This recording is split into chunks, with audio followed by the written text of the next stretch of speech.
धन की वर्षा होने से भी आदमी का कामना की पूर्ति नहीं होती। अमर्याद चाहते हैं, चाहत की कोई सीमा नहीं होती। लोभ के कारण ही दुख पैदा होता है। तो जिस आदमी को कुछ लत लगी है, पीने जैसी आदत लगी है, वो विहार तक आएगा ही नहीं। नफरत को हराना है तो हमें श्रद्धा से काम लेना जरूरी है। द्वेष जो है जिससे क्लेश पैदा होता है, अपने शत्रुओं को मैत्री से जीत लो। भाइयों और बहनों, हम लोग ने पिछले बार बहुत महत्वपूर्ण विषय जो है ये जानने की कोशिश शुरू कर दी है। और सर्वप्रथम बौद्ध जीवन मार्ग की जो शिक्षा स्वयं डॉक्टर बाबा साहब अम्बेडकर जी ने अपने किताबों में दी है, इसका महत्व भी हमने समझ लिया है।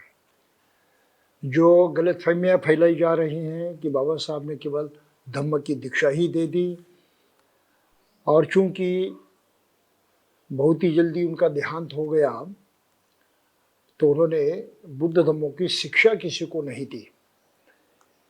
तो ये भ्रम जो है, ये आरोप जो है कितना झूठा है, ये भी हमने पिछली बार देखा कि उन्होंने वास्तविक बुद्ध धम्म का जो जीवन मार्ग है उस पर बहुत ही बढ़िया ढंग से प्रकाश डाला है, और वो संस्कार किस तरह से होते हैं, उनको कैसे अपनाया जा सकता है, इसके बारे में बहुत ही अच्छा निरूपण किया है धम्मपद की गाथाओं को लेकर। तो इसमें से पहला जो संस्कार उन्होंने सिखाया है, जो बुद्ध की अपनी सबसे बड़ी देन है, कि अपने दिमाग का, अपने मन का, अपनी जो चिंतन शक्ति है उसका हमें सबसे पहले सही ढंग से प्रयोग करना सीखना चाहिए। और जब हम सोचने लगते हैं, समझने लगते हैं, हर चीज़ को सही ढंग से जानने लगते हैं, तब कहीं हम क्या भला है, क्या बुरा है, क्या सही है, क्या गलत है, इसको समझ सकते हैं। अगर देखा ही नहीं, जाना ही नहीं, अलग अलग ढंग से उसकी परीक्षा ही नहीं की, तो सच्चाई तक हम पहुंच नहीं सकते। और सच्चाई तो ये है कि हम जो कर्म करते हैं, हम जो व्यवहार करते हैं, नित्य जीवन में हमारी जो कुछ भी हलचल होती है, क्रियाकर्म होता है, वो हर हलचल अपने में सक्षम होती है, और उससे या तो सुखदायी परिणाम निकलते हैं या दुखदायी परिणाम निकलते हैं। तो ये सच्चाई, ये सबसे महत्वपूर्ण सच्चाई है कि हम सुखदायी प्रयोगों को, नतीजों को निर्माण करने की कोशिश करें या दुखदायी नतीजों को निर्माण करने की कोशिश करें। ये तो मनुष्य के हाथ में है, वो बिल्कुल ये तय कर सकता है और इसी तरह से अपने जीवन में बदलाव ला सकता है। तो ये कुशल जानने की और अकुशल जानने की जो चेतना शक्ति है, इस पर बल देने के बारे में बुद्ध ने हमें मार्गदर्शन किया है, और यही सबसे अधिक महत्वपूर्ण शिक्षा है। अगर इसको ही नहीं समझे तो बौद्ध जीवन मार्ग जीना असंभव है। तो कुशल को पहचानना, अकुशल को पहचानना, जो करने से दुख होता है उसको अकुशल कहते हैं, जो करने से सुख होता है उसको कुशल कहते हैं। तो इन दोनों को समझकर कुशल को चुनना, जिससे सुख के परिणाम निकले, इस तरह के आचार व्यवहार को चुनना, ये हर आदमी की जरूरत है। बगैर इसके वो सुख पा नहीं सकता, सुख के करीब पहुंच नहीं सकता।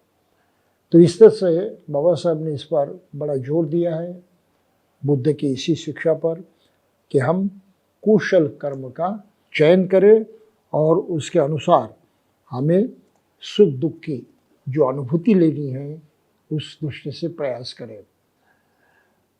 तो ये पहला संस्कार है। संस्कार यानी अपने मन को, अपने चित्त को इस तरह से आदत लगाना, इस तरह से कुछ व्यवहार करने की, बर्ताव करने की आदत लगाना, ये महत्वपूर्ण विषय हैं। और ये आदत अगर हमने अपनाई, अपने मन को लगाई, तो फिर हम दूसरे संस्कार की तरफ बढ़ सकते हैं। अब ये दूसरा संस्कार जो है, ये पहला संस्कार है अपनी जो नैसर्गिक प्रवृत्तियां होती हैं, अपने मन की जो प्रवृत्तियां होती हैं, उस प्रवृत्तियों को सही ढंग से अमल में लाना,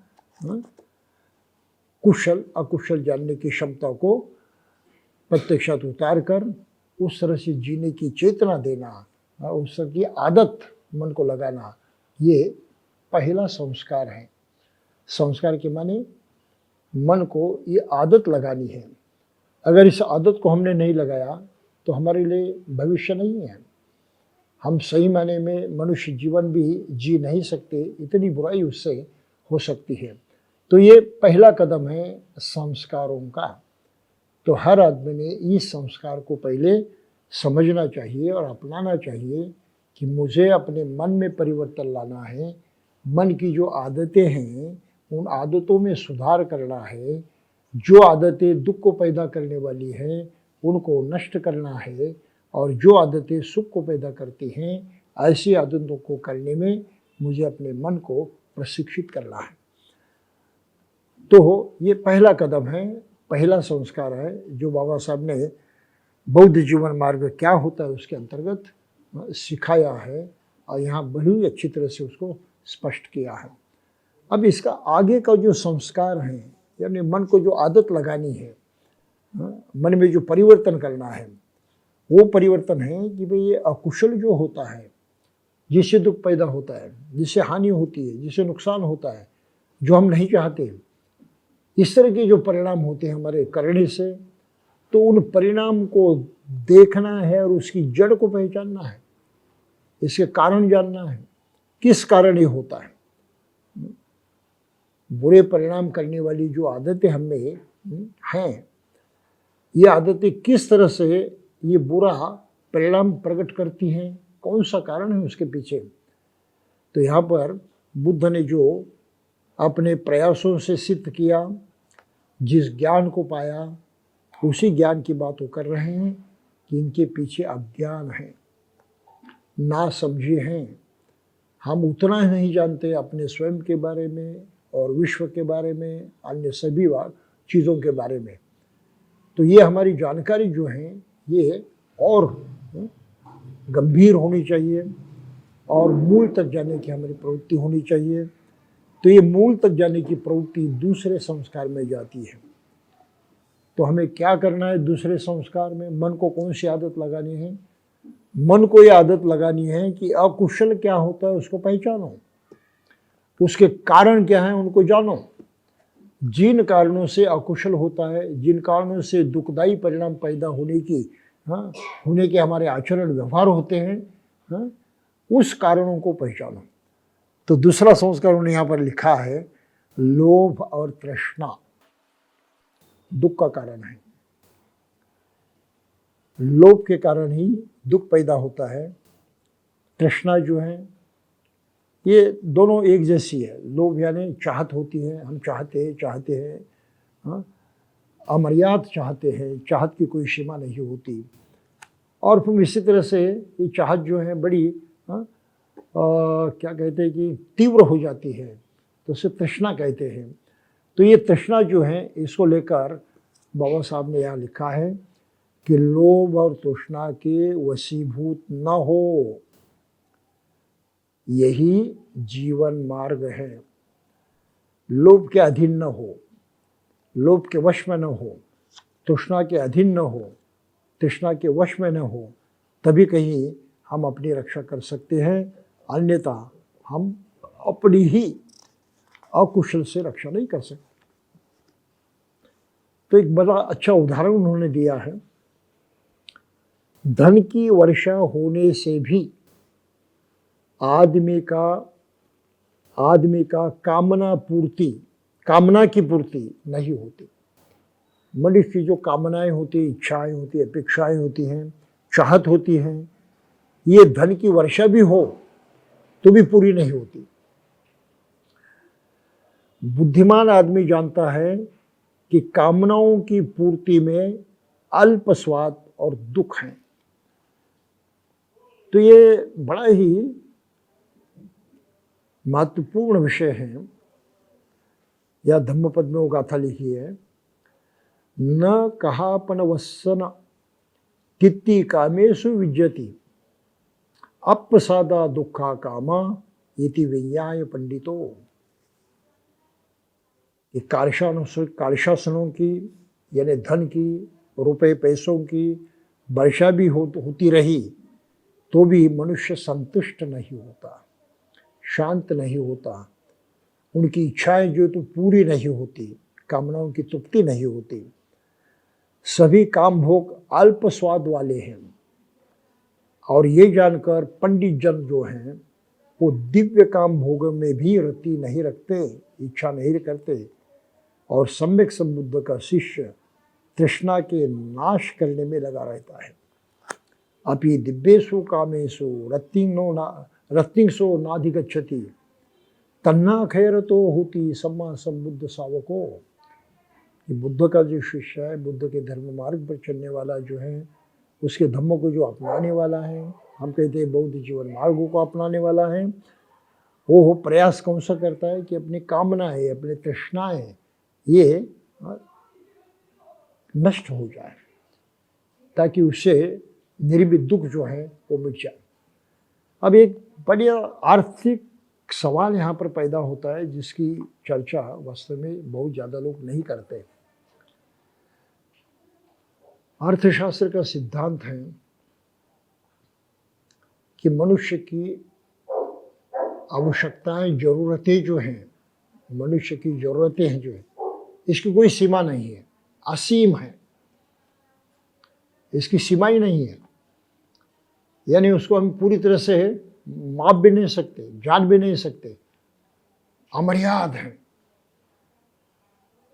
तो ये जो उनकी जरूरतें अमर्याद हैं, ये अर्थशास्त्र कहता है। और उन जरूरतों को पूरा करने के लिए आदमी एकदम उन इच्छा आकांक्षाओं के प्रति, उन जरूरतों के पीछे भागते दौड़ते रहता है जिंदगी भर। लेकिन बुद्ध की ये मान्यता नहीं है। बुद्ध का कहना है कि आदमी की जरूरतें उतनी नहीं है जितनी ये लोग कहते हैं अर्थशास्त्री। जरूरतें तो बहुत कम है। सबसे बड़ी जरूरत कौन सी है? उसको तो अनाज मिलना चाहिए, सबसे पहली जरूरत है। उसकी पूर्ति करना भी उतना कठिन नहीं है। वो कहीं से भी अनाज प्राप्त कर सकता है, खा सकता है, अपनी भूख जो है उसको शांत कर सकता है। ये सबसे पहली तगड़ी जरूरत है। दूसरी जरूरत है उसके लिए वस्त्र हो। अब वस्त्र भी मनुष्य ने पाए हैं, पुराना जमाना था उस वक्त भी थे नहीं। और फिर कहीं आश्रय स्थान हो, मकान हो, सुरक्षित जगह हो जहाँ वो ठहर सके। ये तीन तो बिल्कुल महत्वपूर्ण जरूरतें हैं। फिर जरूरतें हैं कि उसको विश्राम करने के लिए समय मिले, शांतिपूर्वक सोने के लिए उसका अवसर मिले, तो निद्रा भी उसके लिए जरूरी है। तो ऐसी कुछ जो मूलभूत जरूरतें हैं, ये तो बहुत ज़्यादा नहीं है। जीवित रहने तक और आसानी होने तक ही इन जरूरतों की गिनती हो जाती है, उससे बढ़कर नहीं। लेकिन आदमी की इच्छाएं होती हैं, तृष्णा होती है, चाहत होती है, हम कहते हैं लालच होती है, उसके लिए कोई सीमा नहीं है। वो असीम होती हैं। और एक लालच से दूसरी पैदा होती है, दूसरी लालच से तीसरी पैदा होती है। ये सिलसिला लगातार चलते रहता है, हाँ, जिसके लिए कोई सीमा नहीं। इसलिए अर्थशास्त्री गलती से उसको कहती कि वो जरूरतें हैं। जरूरतें नहीं हैं, ये जरूरतें नहीं हैं, ये इच्छाएं हैं, आकांक्षाएं हैं, चाहत हैं, हमारी लत हैं। जैसे खाने के लिए अनाज मिला, लेकिन बड़े आसानी से मिलते रहा, तो फिर आदमी की चाहत बढ़ती जाती है, कौन सा अनाज मिलना चाहिए, क्या खाना चाहिए, क्या पसंद है, क्या पसंद नहीं है, उसकी टेस्ट कैसे होनी चाहिए, वगैरह सब बातें आती हैं। और फिर अलग अलग प्रकार की टेस्ट जो हैं वो खोजी जाती हैं, और फिर आदमी की ज़रूरतें बढ़ जाती हैं।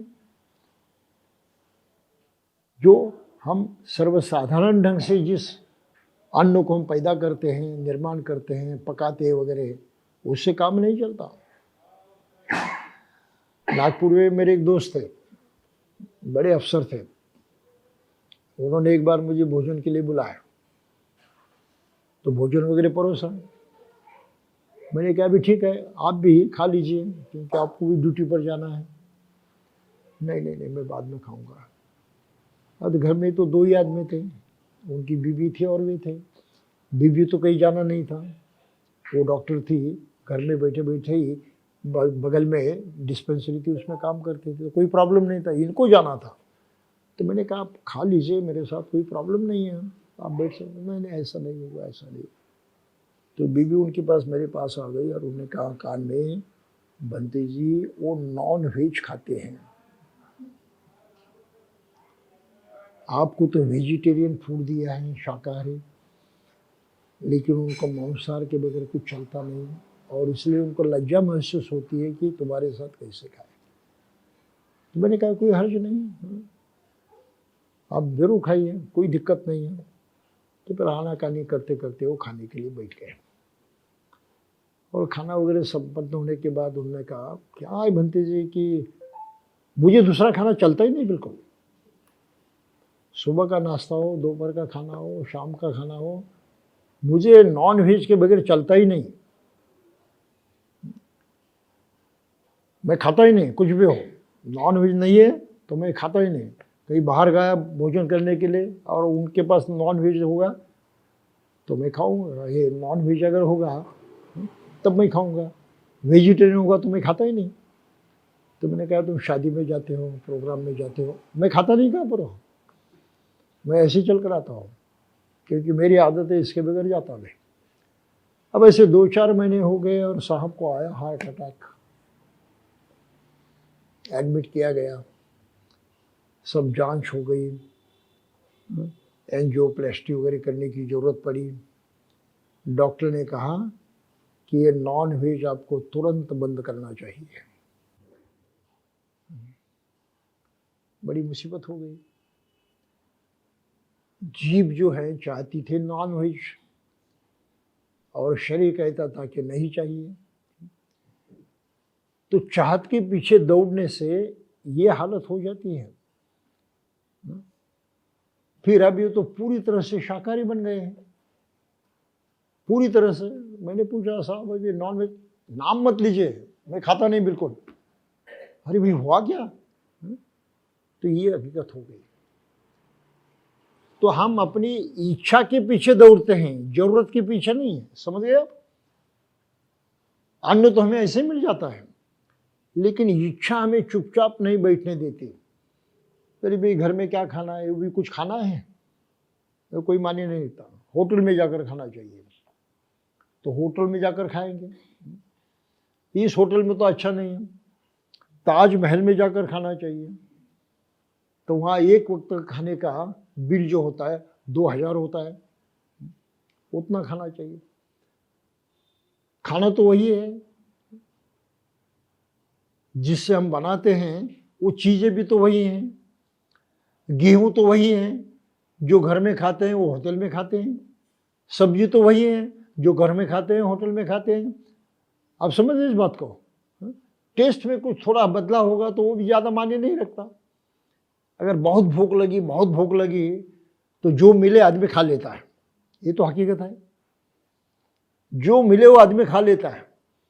एक बार उसने खाया कि आप बहुत ऊंची खाना उनके सामने रखे, ढेर सारे अच्छे अच्छे पदार्थ जो हैं वो आपके उनके सामने रखिए, नहीं खाएगा, इच्छा ही नहीं होगी, ये तो हकीकत है। तो मनुष्य जो है वो अपनी जरूरतों को जानता नहीं ठीक से और उनकी पूर्ति करने के लिए प्रयास नहीं करता। वो अपनी जो आदतें हैं, इच्छा, ये चाहिए वो चाहिए, उसके पीछे दौड़ता है। अब शरीर को ढकने के लिए कपड़े चाहिए, लेकिन फैशन के पीछे लोग कितने दौड़ते हैं बताइए? दौड़ते हैं या नहीं? पहनूंगा तो वो फैशन का मिलना चाहिए। ये जरूरत नहीं उसकी, शरीर की जरूरत सिर्फ इतनी है कि शरीर ढकने के लिए, सुरक्षित रखने के लिए कपड़ा हो, यहां तक ही है। कोई भी कपड़ा मिलने से काम चल सकता है, लेकिन नहीं, वो फैशन ही चाहिए, उसकी क्वालिटी ऐसी चाहिए, ये इतना महंगा होना चाहिए, ये बगल की दुकान से नहीं खरीदेंगे, हम तो ऊंचे ऊंचे दुकान में जाएंगे।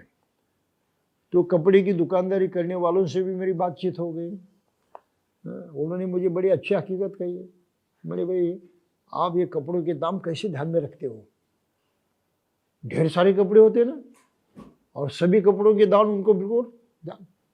एक ने मुझे कहा, कौन ध्यान में रखता है? ये ध्यान में रखने की बात हम नहीं करते। तो आजकल तो लेबल लगाते हैं, और जहाँ लेबल नहीं होती वो लोग कहते हैं हम ध्यान में रखने की जरूरत नहीं पड़ते। हम देखते हैं कि आदमी की चाहत क्या है, उसका इंटरेस्ट क्या है, उसके कौन सी फैशन चाहिए, उनको किस तरह का स्टाइल चाहिए, आप समझ रहे हैं? और वो कितना पैसा खर्च कर सकता है। तो जो 10 रुपए की चीज है हम उसको 100 रुपए में बेचेंगे, बड़े आसानी से, कोई दिक्कत का काम नहीं। बड़े आसानी से हम 10 रुपए की चीज 100 रुपए में बेच देते हैं, हमें कोई दिक्कत नहीं आती। जरूरत उसको है, और ये अपनी जरूरत को नहीं समझता, वो फैशन के पीछे दौड़ता है कि यही फैशन चाहिए, ऐसा ही होना चाहिए, वैसा ही होना चाहिए। तो ये फैशन जो है ये उसकी जरूरत नहीं है, उसकी जरूरत क्या है? कपड़ा है। आप समझ इस बात को? तो ढेर सारे ऐसी चीजें जो है निर्माण हुई है, तो आकर्षक पैदा होती है। जो कचड़े में फेंकने लायक चीजें हैं, ये आज दुकानों में बड़े पैमाने पर बेची जाती है, दुकान को सजाया जाता है, और ये बिल्कुल शुद्ध चीज बेची जाती है। अब ये धागा होता है, हम धागा तो पहनते हैं, उसको रंगीन बनाते हैं, उसमें और कुछ जोड़ देते हैं, और जब भारत में रक्षाबंधन आ जाता है तो ये धागा कितने में बेचा जाता है? जिसकी कीमत 1 रुपया भी नहीं है। आप समझ लीजिए इस बात को। लेकिन उसकी सजावट कर दी, और सजावट कौन सी चीज से होती है? ना तो चांदी ही ना सोना होता है। ये तो सही है। ये ऐसी प्लास्टिक की बनी ही चमकदार चीजें होती हैं, ढेर सारी प्लास्टिक की बनी, जो कचरा है वास्तव में, उसका कोई मूल्य नहीं, उसकी कोई कीमत नहीं है। लेकिन उसको सजा धजा कर उस बंधन में लगा देते हैं, तो वो बन जाती है राखी, एक धागा, और उसकी कीमत अब जो मांगेंगे देनी पड़ती है। आप समझ इस बात को? तो ऐसी ढेर सारी चीजें, आप जाइए जहाँ मंदिर है, जहाँ वो ठिकाना है, वो कितना कचरा वहां पर बेचते हैं, देखिए आप। नहीं समझे? ये जरूरत थोड़ी है, जरूरत नहीं है, ये सिर्फ दिखावा है, अपनी मर्जी है, अपनी चाहत है। तो हम चाहत के पीछे दौड़ते हैं। अर्थशास्त्री कहते नहीं ये जरूरत है, म्हणून झूठ बोलते हैं वो, ये जरूरतें नहीं है, ये चाहत है। जरूरतें आदमी की बिल्कुल कम होती है। तो इसलिए यहां पर जो लिखा है धम्मपद में, बिल्कुल सही लिखा है कि धन की वर्षा होने से भी आदमी की कामना पूरी नहीं होती है। वो शांतिपूर्वक सोएगा इसका कोई प्रमाण नहीं है। कुछ अलग अलग चिंताएं पैदा होती हैं, अलग अलग समस्याएं पैदा होती हैं, इतनी सब बातें हैं। तो जो तृष्णा को जानता है सही ढंग से, वो कभी ऐसे बहकावे में नहीं आता हूं। कहते कि लोभ से दुख पैदा होता है, यहां पर लिखा है सही सही शब्दों में। लोभ से दुख पैदा होता है और लोभ के कारण ही मनुष्य उसके पीछे दौड़ते रहता है। तो धम्मपद में इतनी सारी बातें यहाँ पर लिखी हैं, जो एक एक अगर देखते गए तो भी अच्छा है, कुछ बातें समझ में आ जाती हैं। तो पियो यहाँ पर धम्मपद की गाथाएं बाबा साहब ने यहाँ पर दी है। ये गाथा है, तन्हाय जायते शोको तन्हाय जायते भयं, तन्हाय विपमुत्तस नति शोको कुतो भयं। तृष्णा से दुख पैदा होता है, चाहत होती है, वासना होती है, विकार मन में पैदा होता है। अगर विकार की तृप्ति नहीं हुई तो आदमी बौखला उठता है, बिल्कुल परेशान हो जाता है, बड़ा दुख सहन करता है। अब बात तो आगे की है, जैसे उस वासना की हम पूर्तता करते हैं तो हमारी जरूरत खत्म हो जाती है, चाहत भी ठीक से रहती नहीं, मन और कहीं भागने लगता है। अब एक उदाहरण के तौर पर लीजिए कि आपको भूख लगी है, बहुत भारी भूख लगी है, और आप उस आदमी से कहते हैं ये भूख बड़ी नहीं है, आप पहले ये करो। बड़े जोर की भूख लगी गई है और आप उसे कहते हैं कि ये करने से आपको ये इनाम मिलेगा, नहीं करेगा वो, चाहे कुछ वो नहीं करेगा, भूख से मारा हुआ है। भूख की अगर तृप्ति हो गई तो क्या आदमी एकदम से शांत होकर सो जाता है? क्या होता है देखिए, भूख लगी, तृप्ति हो गई तो फिर मन और कहीं भटकने लगता है, अभी आगे क्या करना है। खाली हो गया ना, अभी जरूरत पूरी हो गई, खाली हो गया, मन तुरंत दूसरी चीज की तरफ जाता है, मुझे ऐसा ऐसा करना है, दौड़ने लगता है। कुछ लेना है, मानो कोई चीज आपने खरीदी, बहुत चाहत रखी, बहुत चाहत रखी, सोने की अंगूठी खरीदने आप गए, पैसे कमाए, बहुत दिन सोचा, बहुत दिन प्रयास किया, एक दिन दुकान में गए, ओहो तैयार वगैरह खरीद कर ली, आपने वहाँ पर पहनी, घर आने तक उसका इंटरेस्ट खत्म।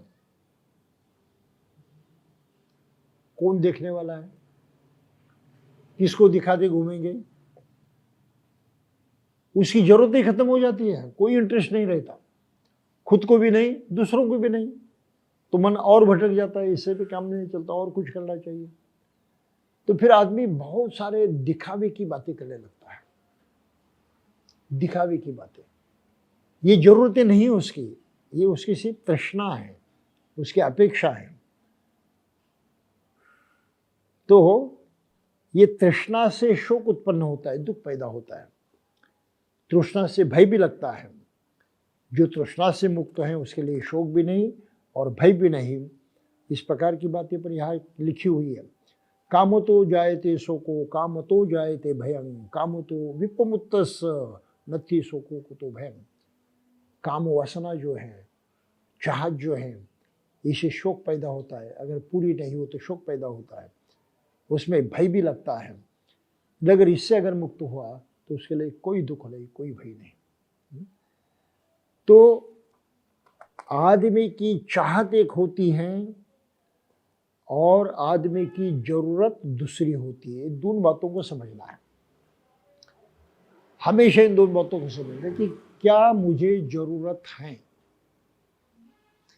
अब कहीं कहीं पर लोग देखते हैं कि हर दिन का पेपर देखे बगैर उनको चैन नहीं आता, मैंने परसों की बात कही थी। और यार नागपुर में मेरा एक दोस्त भी है, ढेर सारे पेपर हर दिन खरीद करता है, हर दिन 10-15 पेपर हर दिन उसके पास आते हैं। इतने पैसे खर्च कर देता है। अभी इसकी जरूरत क्या है? तो देखता है उसमें से कुछ आर्टिकल कट करता है, कोई जो एडवर्टाइजमेंट कट करता है, अपने फाइल में रख देता है। ये उसकी आदत है। और फिर इतने सारे पेपर इकट्ठा हुए तो क्या करना पड़ता है? वो तो रद्दी में बेचने पड़ते हैं, घर में रखने के लिए जगह भी नहीं होती। सवाल ये है कि पेपर पर आप कितना डिपेंड रह सकते हैं। हम लोग तो पेपर बरसों तक देखते ही नहीं, देखते ही बरसों तक, क्या छपा है, कैसा है, कुछ भी नहीं, कोई लेन देन नहीं, क्या फर्क हुआ। लेकिन हम पेपर में पढ़ते हैं, बुरी बात से हमको बुरा लगता है, छीड़ आती है, अच्छी बात से थोड़ा अच्छा लगता है, बस पेपर छोड़ दिया, अभी क्या करेंगे। तो एक मध्य आदमी की आदत है कि वो चुपचाप बैठना बिल्कुल पसंद नहीं करता, बिल्कुल पसंद नहीं करता। अगर बड़ा बहुत ज़्यादा एकांत प्राप्त हुआ और नींद नहीं आई तो फिर वो बहुत ही चंचल हो जाता है, चाहता है कि कोई ना कोई बात करने के लिए चाहिए। किस लिए? सिर्फ बात करने के लिए, बोलचाल के लिए किसी की जरूरत है तो घर से उठेगा, जहां बोलचाल का चांस है वहां पर जाएगा, चुपचाप नहीं बैठ सकता। चाहत आदमी को चुपचाप बैठने नहीं देते। तो यहीं पर यह लिखा हुआ है कि आदमी को हर चीज के बारे में सावधान रहना चाहिए। मुझे कितनी जरूरत है, कहाँ तक उसका उपयोग है। अगर उतनी जरूरत नहीं है तो मुझे और अधिक कुछ लेने की आवश्यकता नहीं है। तो जो अपने आप को मान के समर्पित कर देता है, जो जीवन के यथार्थ उद्देश्य को भूलकर काम भोगों के पीछे पड़ जाता है, वो बाद में ध्यानी की ओर ईर्ष्या भरी दृष्टि से देखता है। ये और एक बात है समझने की।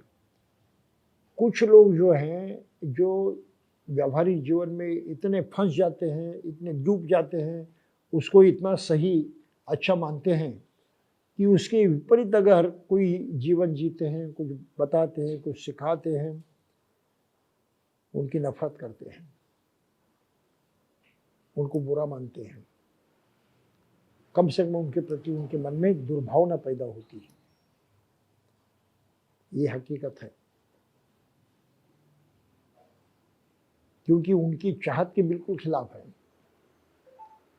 और इसलिए वो नहीं होना चाहिए, ऐसी उनकी मानसिकता होती है और फिर उसमें ही रत होते हैं।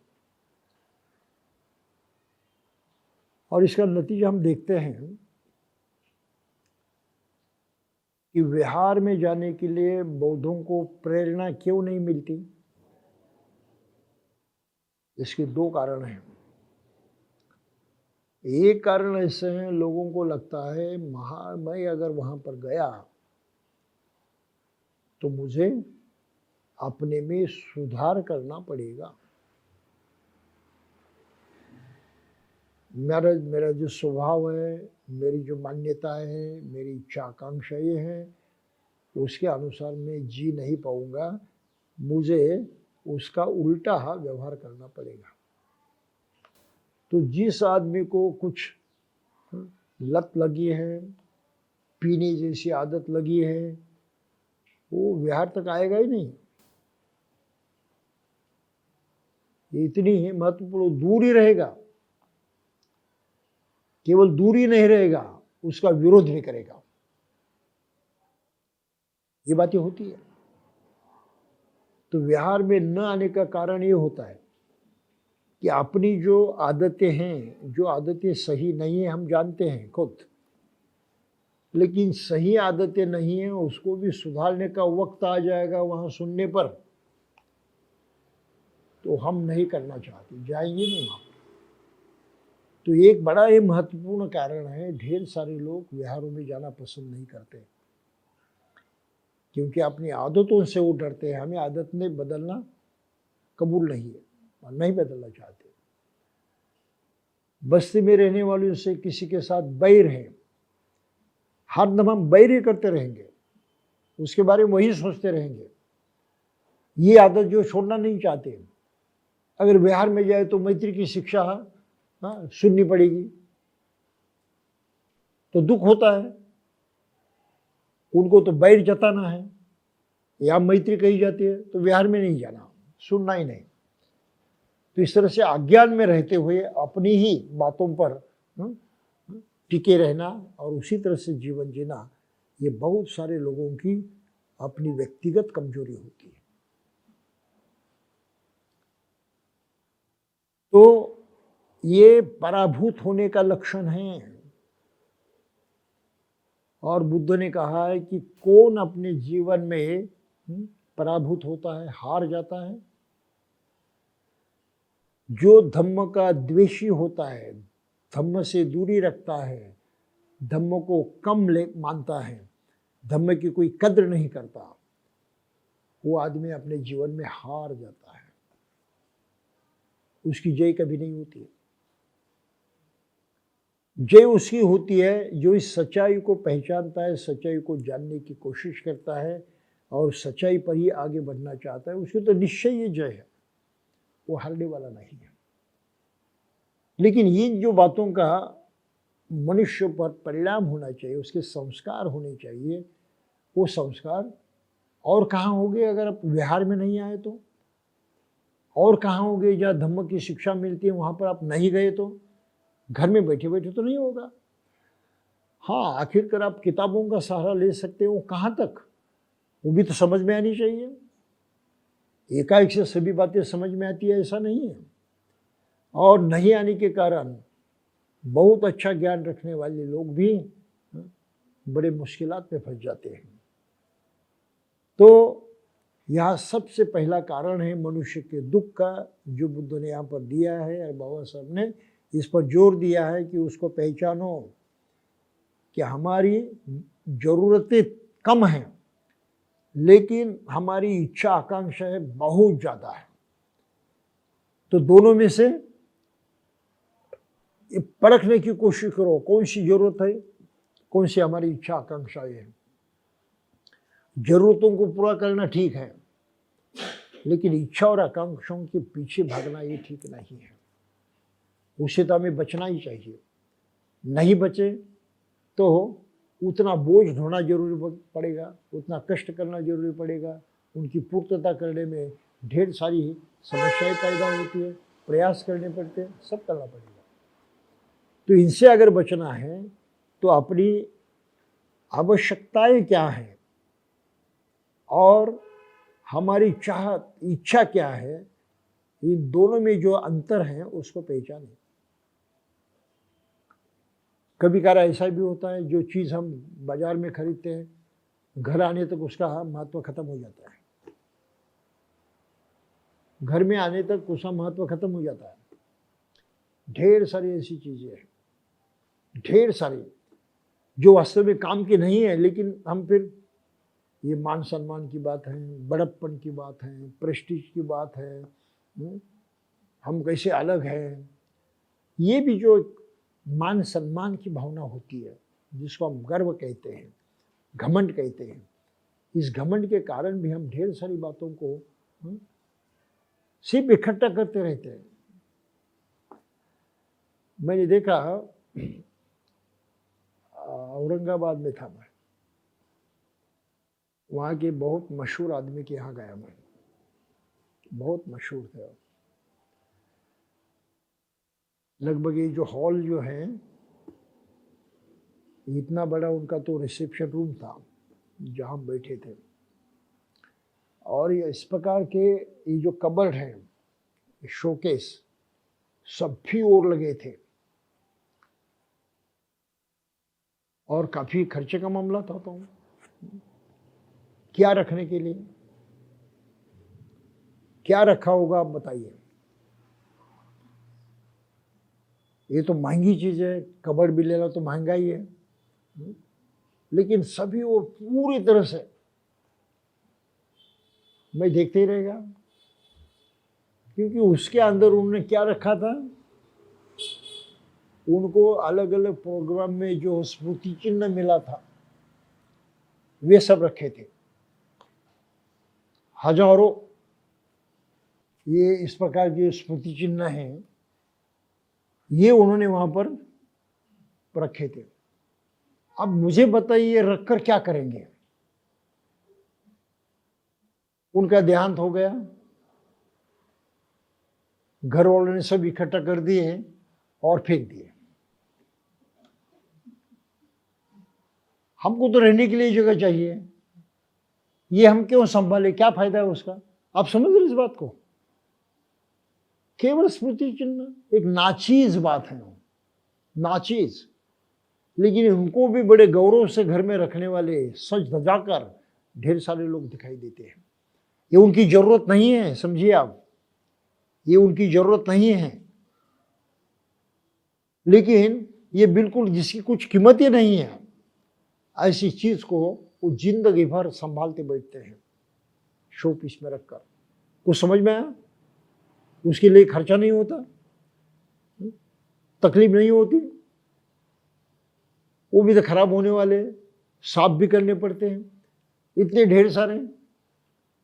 तो ये इस पर की आदतें मैंने देखी है, बहुत जगह मैंने ऐसा देखा है कि ऐसे स्मृति चिन्ह होते हैं, कुछ प्रोग्राम में कुछ मिलते हैं, लोग बड़े उसके शो पीस में रख देते हैं।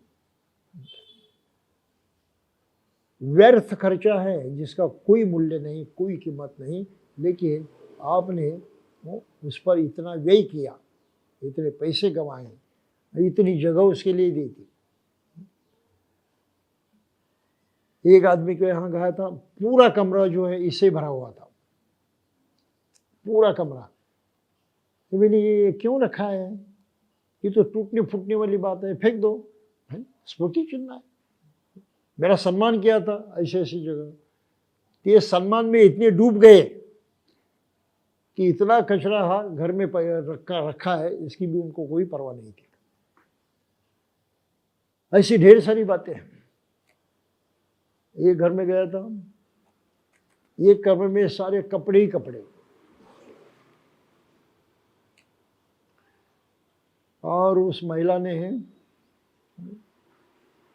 ऐसी बातों बातों में अंदर गई, कुछ कपड़ा हाथ में आया, उठा कर ले आई। ये मेरा लड़का इतना था ना, तब इसके लिए मैंने ये खरीदा था। तो मैंने कहा उतना था तब खरीदा था, अब वो दिखाने की क्या जरूरत है? याद रखने के लिए वो सब कुछ संभल कर रखा है। अब ये कौन सी बात है? कपड़े भी इतने संभाल कर रखते, बचपन के कपड़े संभाल कर रखे हैं, वो रखने के लिए जगह नहीं लगती, उसकी व्यवस्था करने में खर्चा नहीं होता, और फिर उसकी उपयोगिता क्या है, फायदा क्या है याद रखने के लिए? इतनी बहुत ही उल्टी सीधी बातें यहां पर होती हैं। तो एक फैशन होती है। बंबई में मैं जो झोपड़पट्टियाँ स्लम एरिया है उसमें भी काफ़ी घूमता था, वहाँ का भी अनुभव यही है। छोटी छोटी झोपड़ी हुआ करती थी, टीन की, और जगह तो बहुत कम, 10 बाई 10, 10 बाई 12, 15, इससे अधिक कुछ नहीं। ऐसे बिल्कुल पहले 30-40 साल पहले ऐसे गया था, तो ऐसे झोपड़पट्टी में जाने का मौका मिला।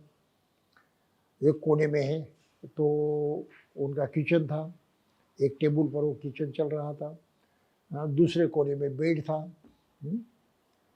और तीसरे में कुर्सी और टेबल था पढ़ने के लिए, और फिर वहाँ पर डाइनिंग टेबल उस पूरा सेट ही था।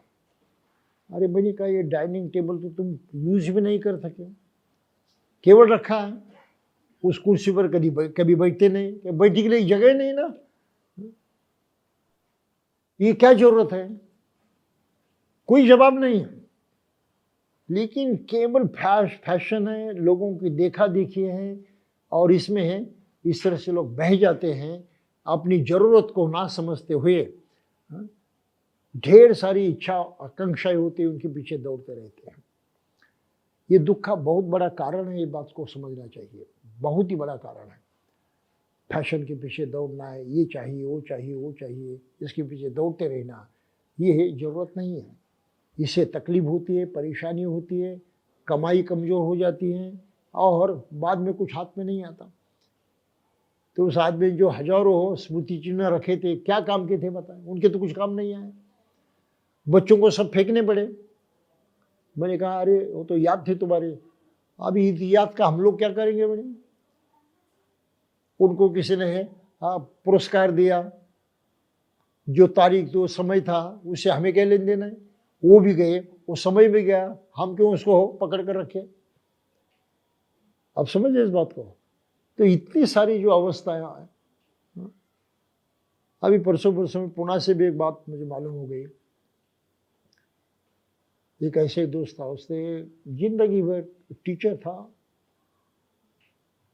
बहुत किताबें संग्रह करके रखी थी,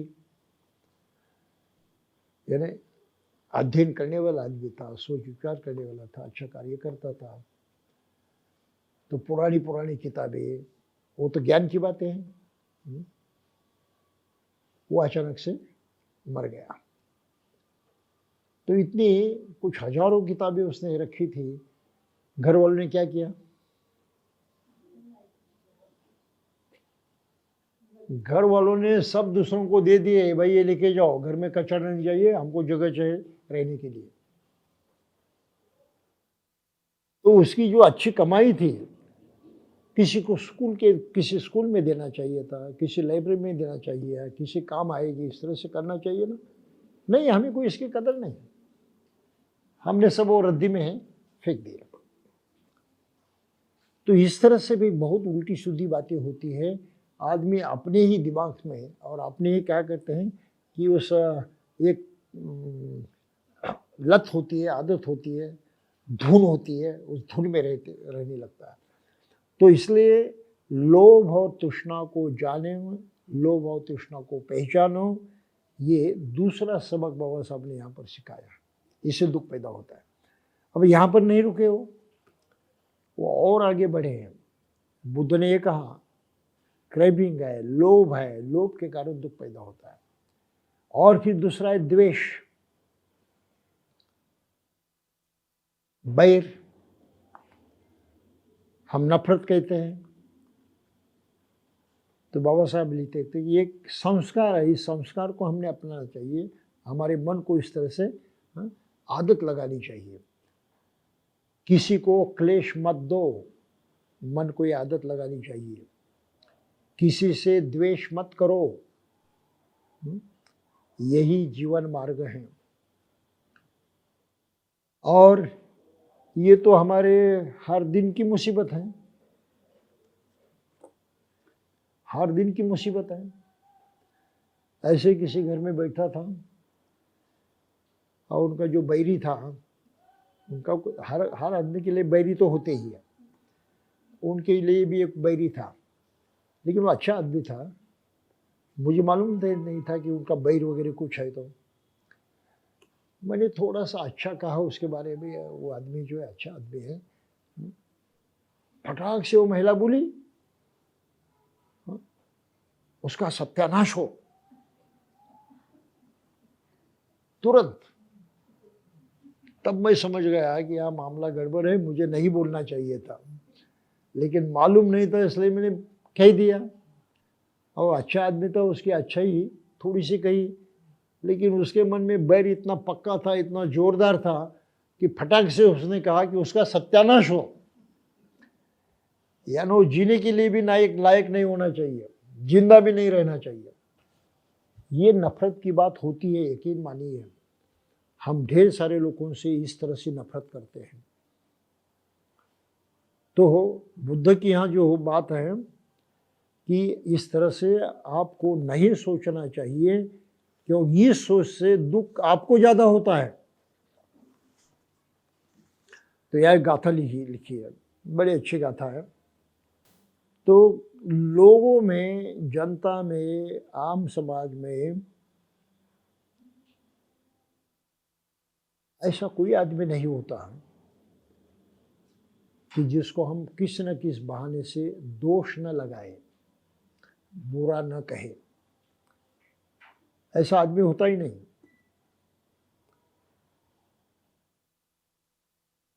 जैसे ये कहते कि चाबुक की मार खाने की अपेक्षा घोड़ा नहीं रखता। जो घुड़सवार होते हैं, हाँ, तो घोड़ा जो दौड़ता है उसको वो चाबुक से मारते भी हैं, लेकिन अच्छा घोड़ा जो होता है वो मार नहीं खाता।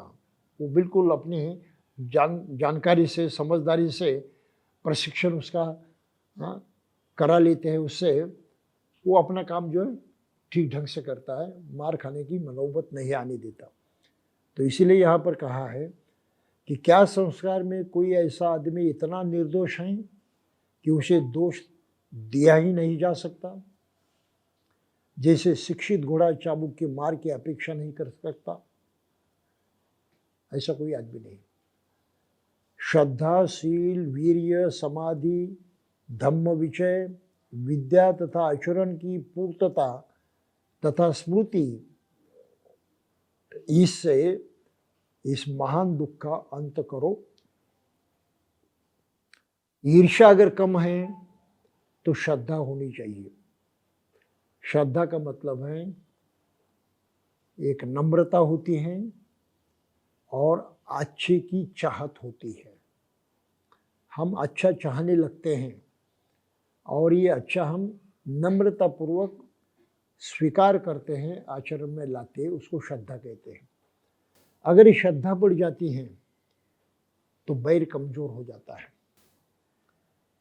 फिर हम सच्चाई देखने लगते हैं कि मनुष्य तो जैसा मैं हूँ वैसे सभी लोग हैं।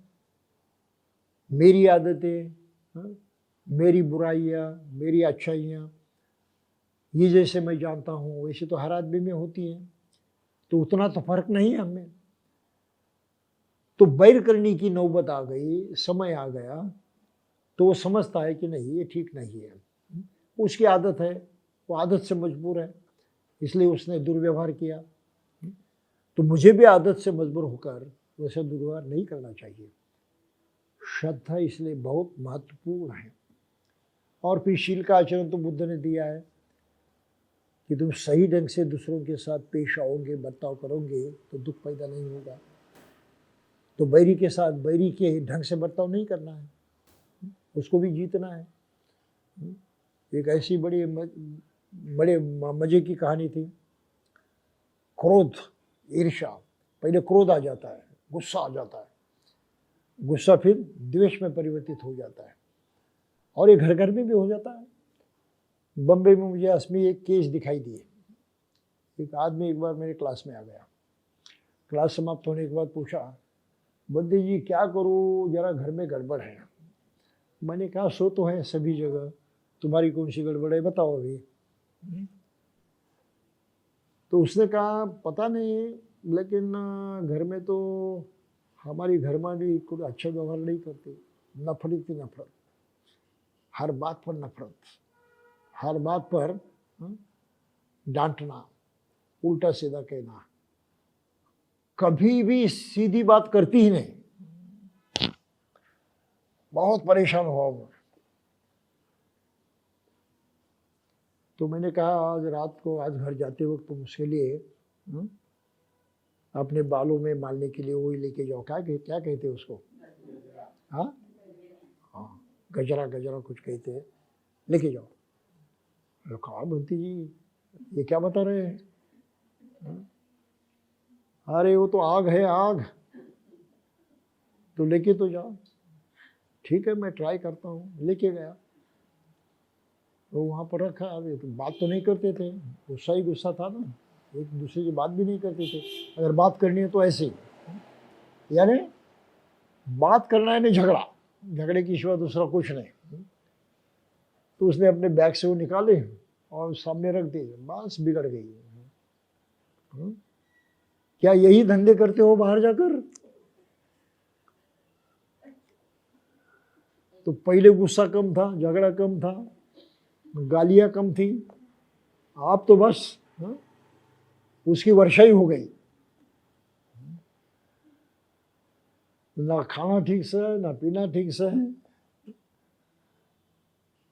फिर दूसरे दिन तो अपने ऑफिस चला गया। अगले हफ्ते में आ गया। मैंने क्या क्या हुआ? क्या हुआ? आपने सब गड़बड़ कर दी। आपने कहा, मैंने किया, बहुत मार खाई मैंने। ये ऐसा किसी को मत सिखाई मैंने। अरे मैंने हुआ तो क्या हो बता? तो मुझसे बताइए सब हकीकत। तो इतना हो गया, उसे तो पहले थोड़ा कम लगता था, अभी तो बस सब कुछ खत्म हुआ है, अभी कुछ बाकी नहीं रहा ऐसा लगता है। क्या करूंगा, कुछ समझ में नहीं आता। मैंने कहा, तुमने तो हार मानी, तुम कोई अच्छा आदमी नहीं हो, हार मानते हो। हार मानने वाला आदमी अच्छा नहीं होता। तो उसको भी सनक आ गई, मुझे कहते हार मानने वाला आदमी अच्छा आदमी नहीं है। तो फिर मैं क्या करूं? अरे वही कर जो बताए हो, आज भी तुझे वही करना है। जितने दिन तक करना है करते रहो, तुम पीछे नहीं हटना। अभी उसको कहा तो तू बुरा आदमी है ना, तो हार मानने वाला आदमी ठीक नहीं। तो उसको भी गुस्सा आ गया। मैं अभी ठीक है, मैं करके देखूंगा, और जब कुछ सुधार होगा तब मेरे पास आना, तब तक नहीं आना। साल लगे, 2 साल लगे, लेकिन इस आदत को नहीं छोड़ना। फिर उसका शुरू हो गया। और दूसरी बात उसको कही कि चाहे कुछ भी हो, गालियों की बौछार हो या मारपीट भी हो, तुम्हें चुप रहना है, बात बिल्कुल नहीं करनी है, बस सुनते रहना। उल्टा कुछ कहना ही नहीं, जवाब देना ही नहीं, सही हो गलत हो बिल्कुल जवाब देना नहीं, बस अपना काम करते रहो। उसके लिए बहुत भारी था वो, लेकिन उन्हें जिद पकड़ी और करने लगा। 1 हफ्ते के अंदर मामला खत्म। ये कुछ बोलता ही भी नहीं, जवाब भी नहीं देता, अपना काम तो करते रहता है। झगड़ा करने से भी उस पर किसी कानों पर रूह नहीं रूंगती। धीरे धीरे उसके समझ में आ गया, और फिर एक दिन आराम से कहने लगे, शायद तुम मुझसे बहुत ज़्यादा प्यार करते हो। इसकी आंखें ऐसी फैल गई। क्या कहा? बस बात खत्म हो गई, आगे की कहानी बताने की कोई आवश्यकता नहीं है। कहानी यहीं पर खत्म हो गई। नफरत को हराना है तो हमें श्रद्धा से काम लेना जरूरी है। आप समझ इस बात को। श्रद्धा किस बात की होनी चाहिए? हम सही कर रहे हैं, बैर नहीं कर रहे हैं, गुस्सा नहीं कर रहे हैं, क्रोध का सामना क्रोध से नहीं कर रहे हैं, इस पर अगर हम पक्के रहें और उस तरह से आचार व्यवहार करते रहें, तो परिस्थिति तो सुधरने वाली है। वैसे कि वैसे रह नहीं सकती। और यह अनुभव मैंने प्रत्यक्ष लिया है लोगों से। बाद में तो कुछ पूछना ही नहीं, पूरी तरह से लोग जो है ना अपने जीवन में स्थिर हो जाते हैं। तो इसलिए नफरत से बचना बहुत जरूरी है। और इसलिए बुद्ध ने यहाँ पर कहा है कि ठीक है, लोग गड़बड़ी करेंगे, हमसे दुर्व्यवहार करेंगे, उनको नहीं रोका जा सकता, उनका भी स्वभाव है, उनकी अपनी मानसिकता है, उनकी अपनी आकांक्षाएं, इच्छाएं। तो ये सभी एक दूसरे से मेल खाने वाली चीज़ें नहीं हैं। ये तो अलगपन जो है होने वाला हमेशा के लिए। तो अलगपन से रास्ता कैसे निकालना, ये महत्वपूर्ण है। तो इसके लिए बुद्ध ने यहाँ पर कहा है, खंति परमं तपो तिथिक्का निब्बानं परमं वदंति बुद्धा, नहीं पब्बजितो परोपघाती समनो होती परं विहेठयामि विहेठयन्ति। कि जो शांति और सहनशीलता का पालन करता है वो सही आदमी तप करने वाला है। तो बहुत गड़बड़ी, सब परिस्थिति गड़बड़ा जाती है, तो शांत रहना बहुत जरूरी है। विश्वास शांति में होना चाहिए, मुझे कुछ कहने की जरूरत नहीं, मुझे कुछ बोलने की जरूरत नहीं। सहना भी आवश्यक है, हम सहना नहीं चाहते, बिल्कुल सहनशीलता का होना आवश्यक है। ये 2 बातें अगर होती हैं तो आदमी निर्वाण तक पहुंच जाता है, और निर्वाण तो पूरा पूरा सुख है, वो भी उसको मिल जाता है। तो इस तरह से जो सही बात बुद्ध ने बाद में कही है वो है, सब पापस्य अकरणम, शांति रखो, कुछ भी बुरा उल्टा सीधा हो जाएगा, उस वक्त आपने बातें बनाई, यानी गलत ढंग से बातें की, तो मामला बिगड़ जाएगा। लेकिन आप शांत रहें, सोच समझ कर देखें, तो परिणाम निकल आता है।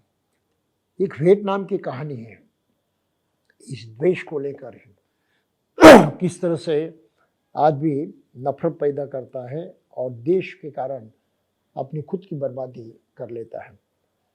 ये तो पुरानी कहानी है, और एक कहानी कही है दुनिया के एक बहुत ही माने जाने भिक्खु थिक नhat हान, वियतनाम के। उनके मैंने बहुत सारे शिविर किए हैं, उनके शिविरों में जाया करता था।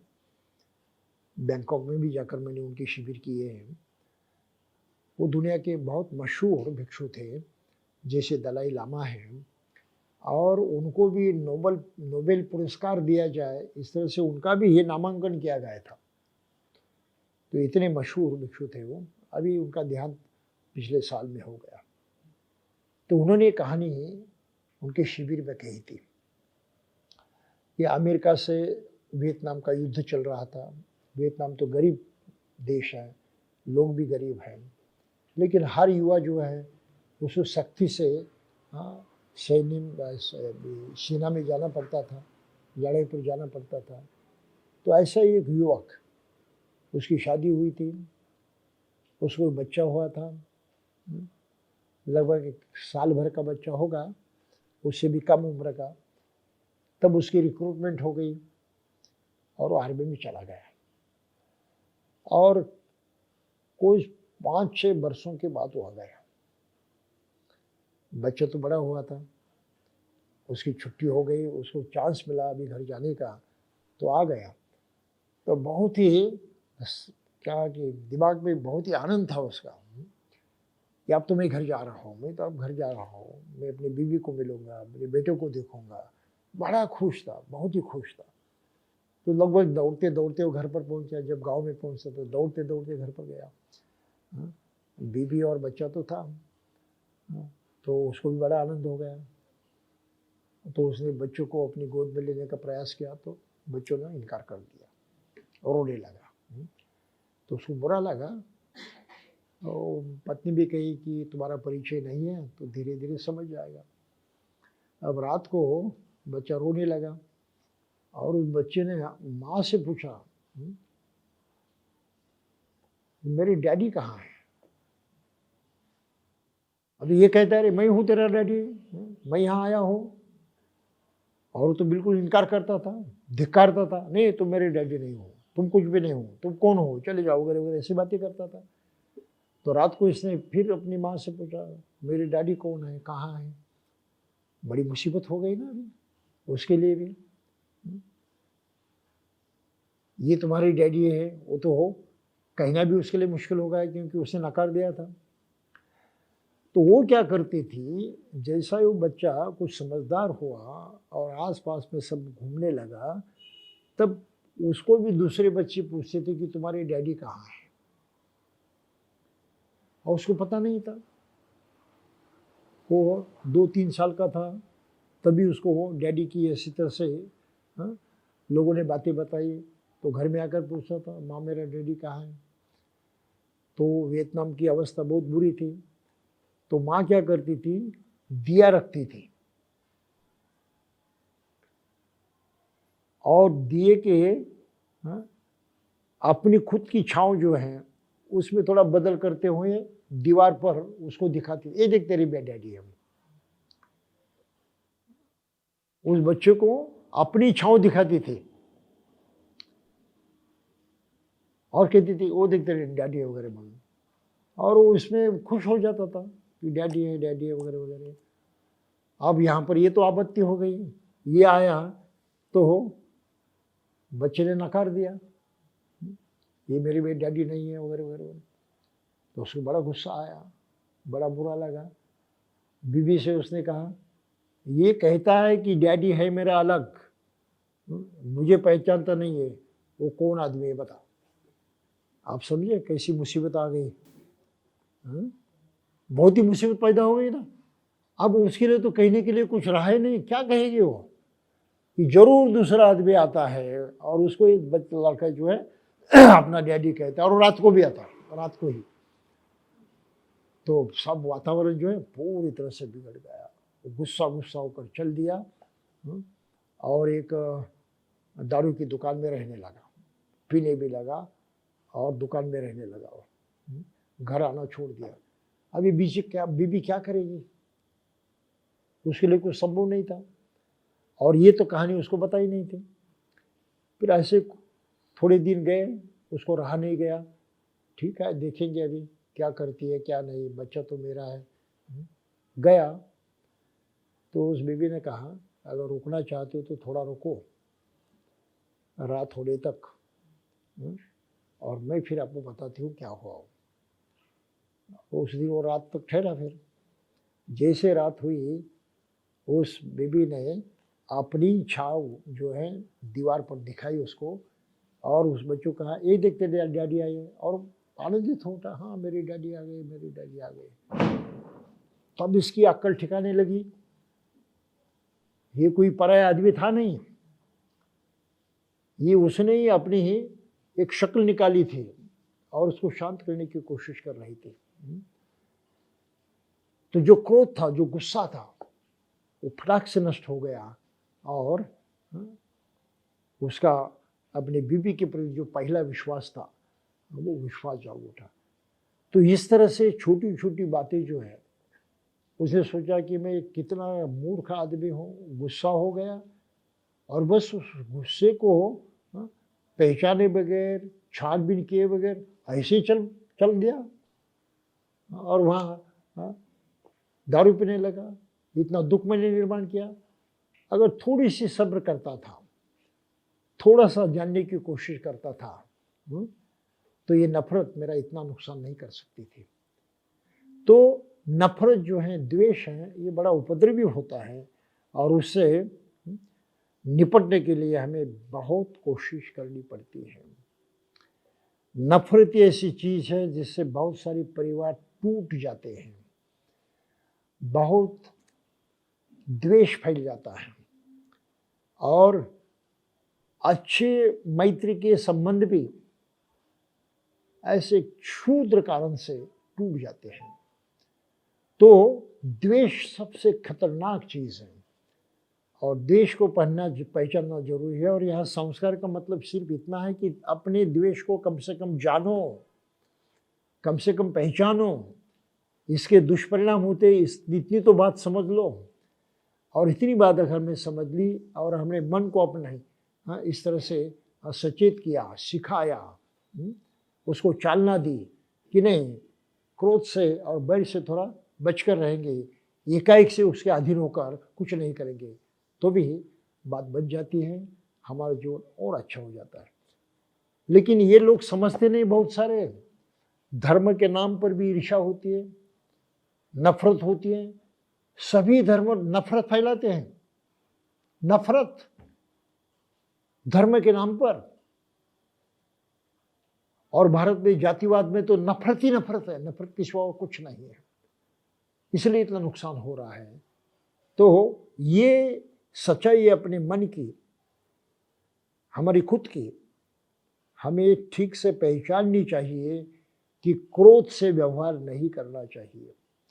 क्रोध को पहचानना है और सही ढंग से व्यवहार करने की कोशिश करनी है।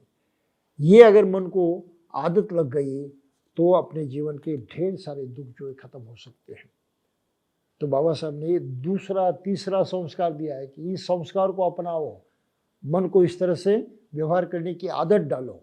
ये अगर नहीं किया तो आप बौद्ध जीवन मार्ग का अनुसरण नहीं कर सकते।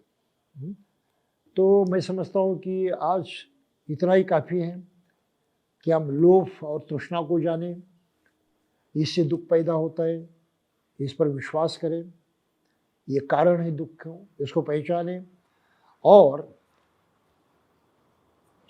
द्वेष जो है जिससे क्लेश पैदा होता है वो भी उतना ही बुरा है, उससे भी हमें पूरी तरह से सावधान रहना चाहिए।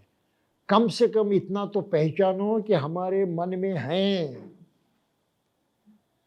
और ये हमको अधिकार जताता है, हम उस तरह से व्यवहार करते हैं तो दुख पैदा होता है। कम से कम इतना जानो, मन को ये समझने की आदत डालो, इतना होने से भी कुछ ना कुछ सुधार हुए बगैर रहता नहीं है।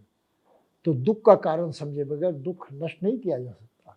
और दुख का कारण समझाने के लिए बुद्ध ने यहाँ पर ये लिखा है, क्रोध न करो, शत्रुता को भूल जाओ, अपने शत्रुओं को मैत्री से जीत लो, ये जीवन मार्ग है। ये और तीसरी बात कही है,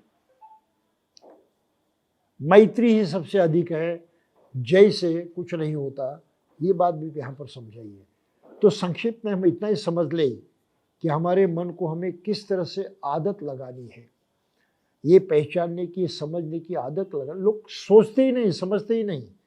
वो कहते कि नहीं हमारा मन ऐसा है, मैं ऐसा है, कोई सुधार हो रहा है, ये सही है, प्रकृति ने मुझे बनाया है, प्रकृति झूठ थोड़ी है। तो इस तरह से बहुत सारी बहानेबाजी करते हुए आदमी खुद को सुरक्षित रखने की कोशिश करता है।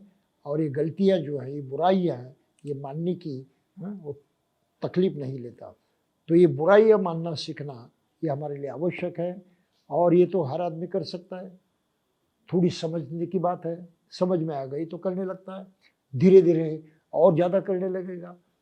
लेकिन मन को ये आदत लगी ही नहीं, ये बातें समझ में आई ही नहीं, तो कुछ नहीं होगा। तो हर बौद्ध आदमी को इस तरह से ध्यान रखना जरूरी है। तो मैं समझता हूँ आज के लिए हम यहीं पर रुकेंगे, कल आगे की बात कहेंगे। तब तक के लिए जय भीम।